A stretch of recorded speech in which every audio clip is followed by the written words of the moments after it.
Hello అండి, ఈరోజు beetroot fry మంచి టేస్ట్ ఉంటుంది. ఈ ఒక్క పొడి వేస్తే చాలు కర్రీ టేస్టే మారిపోతుంది. ఎవరికైనా నచ్చేస్తుంది, పిల్లలు పెద్దలు ఒక్కళ్ళని కాదండి, అందరికీ నచ్చుతుంది. ఒక్కసారి మస్ట్గా మీ ఇంట్లో ట్రై చేయాల్సిన రెసిపీ ఇది. ఫస్ట్ ప్యాన్ పెట్టేసుకొని 2 టేబుల్ స్పూన్స్ ఆయిల్ వేసుకొని పోపు దినుసులన్నీ వేసుకోవాలండి.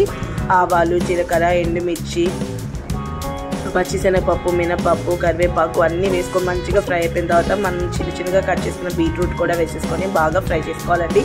బీట్రూట్ అంతా మెత్తగా మగ్గిపోవాలి. దానిలోనే కొంచెం చిన్నులపాయలు దంచి వేసేసుకోవాలండి. ఇలా దంచి చిన్నులపాయలు వేసేసుకొని చిన్నులపాయలు బీట్రూట్ రెండు మంచిగా మగ్గిపోయే వరకు ఫ్రై చేసుకోవాలి.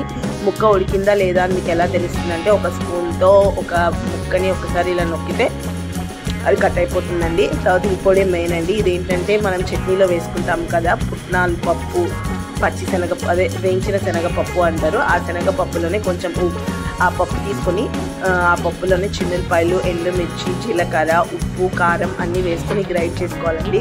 ఆ పౌడర్ వేసేసుకొని ఇంకా ముక్కలకి పట్టే వరకు మంచిగా ఫ్రై చేసుకుంటే ఇంతే అండి. చాలా సింపుల్ రెసిపీ, చాలా ఈజీ ప్రాసెస్, చాలా త్వరగా కూడా అయిపోతుంది అనమాట.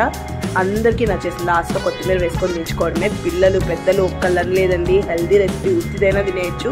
రసంలో, పప్పుచారులో, పప్పులో నంచుకొని తింటే కూడా చాలా బాగుంటుంది. మస్ట్గా ఒకసారి ట్రై చేసి చూడండి.